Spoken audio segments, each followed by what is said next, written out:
बिस्मिल्लाहिर्रहमानिर्रहीम। आज की इस वीडियो में हम बात करेंगे स्पेस में फंसे दो एस्ट्रोनॉट्स के बारे में।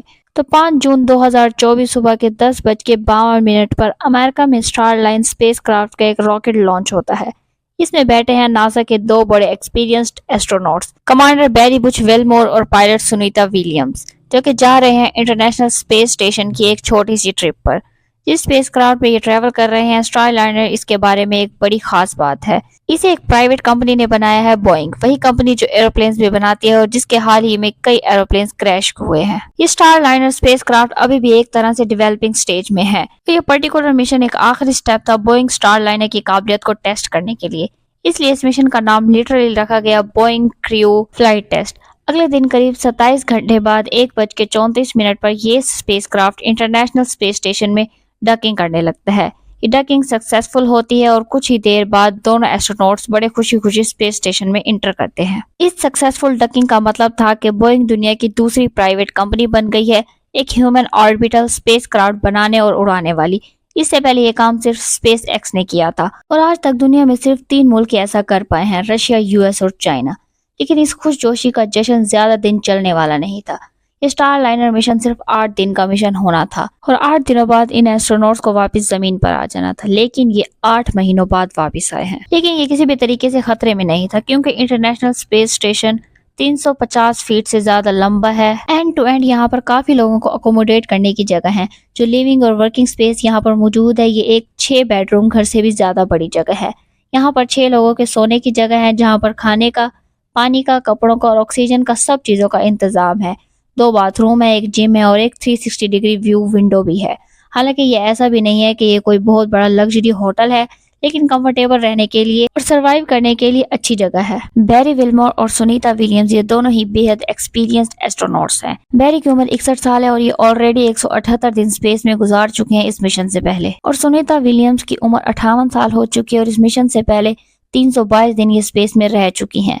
तो यहाँ पर आप खुद ही अंदाजा लगा सकते हैं कि ये एस्ट्रोनॉट्स कितने एक्सपीरियंस्ड हैं, जिसकी वजह से इनको वहां रहने में किसी किस्म की परेशानी का सामना नहीं करना पड़ा। अब आते हैं मेन प्रॉब्लम की तरफ, जिसकी वजह से एस्ट्रोनॉट्स को वहां पर रुकना पड़ा।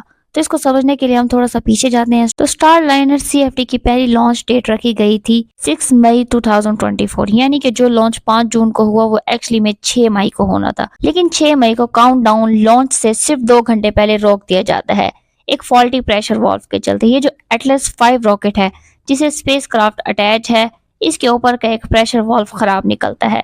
फिर 1 जून को एक और दूसरा अटेम्प्ट किया जाता है और लॉन्च से सिर्फ 4 मिनट पहले एक बार फिर से इसे कैंसिल कर दिया जाता है। और इस बार कोई इंसान नहीं बल्कि कंप्यूटर अबॉर्ट सिस्टम इसे कैंसिल करता है। फिर जब 1 जून का दिन आता है, यकीन नहीं करोगे, इस लॉन्च से पहले भी बोइंग और नासा के इंजीनियर्स एक हीलियम लीक को मैनेज करने में लगे होते हैं। हीलियम वो मेन गैस है जिसकी वजह से प्रोपल्शन सिस्टम चलता है और स्पेसक्राफ्ट के थ्रस्टर्स को फायर किया जाता है। जब ये स्पेसक्राफ्ट इंटरनेशनल स्पेस स्टेशन से जाकर अटैच होता है, डॉक करता है इसमें, तो एग्जैक्टली इसे लाइन पर लाना, डॉक करना, इनडॉक करना, यहाँ पर ये थ्रस्टर्स काम आते हैं और इन्हीं थ्रस्टर्स को चलाने के लिए हीलियम की जरूरत होती है। नासा और बोइंग के इंजीनियर्स ने कहा कि हीलियम लीक हो रही है एक डिफेक्टिव सील की वजह से, लेकिन ये लीक कोई इतनी बड़ी चीज नहीं है, ये मैनेजेबल है और इससे कोई ज्यादा बड़ी प्रॉब्लम नहीं होने वाली। इसलिए 5 जून को ये लॉन्च आगे बढ़ता है। लेकिन लॉन्च के कुछ ही घंटे बाद 2 और लीक्स देखे जाते हैं। जब स्टारलाइनर स्पेस स्टेशन पर पहुंच जाता है तो एक चौथा हीलियम लीक भी देखा जाता है। इसके अलावा एक दूसरी बड़ी प्रॉब्लम सामने आती है। स्टारलाइनर के डॉकिंग से कुछ घंटे पहले पता चलता है कि 28 थ्रस्टर जो इस स्टारलाइनर पर लगे हुए हैं, इनमें से 5 तो ढंग से काम ही नहीं कर रहे। ये होता देख स्पेसक्राफ्ट कमांडर बिच वेलमोर को मैनुअल कंट्रोल अपने हाथ में लेना पड़ता है।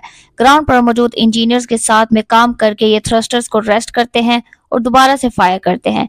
5 में से 4 थ्रस्टर्स वापस से काम करने लग जाते हैं और स्टारलाइनर इंटरनेशनल स्पेस स्टेशन में सक्सेसफुली डॉक कर जाता है। स्टीवन स्टेज नासा के कमर्शियल क्रू प्रोग्राम मैनेजर का कहना है कि ये फेलियर एक डाटा इशू की वजह से था। इस थ्रस्टर के हार्डवेयर से कुछ लेना देना नहीं था इसका। सुनीता विलियम्स और बैरी विलमोर को वापस जमीन पर लाने के लिए स्पेस एक्स के क्रू ड्रैगन स्पेसक्राफ्ट का इस्तेमाल किया गया है।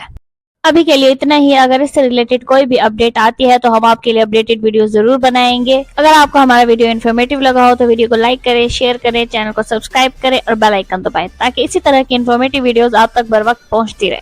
अपना ख्याल रखिएगा। अल्लाह हाफिज।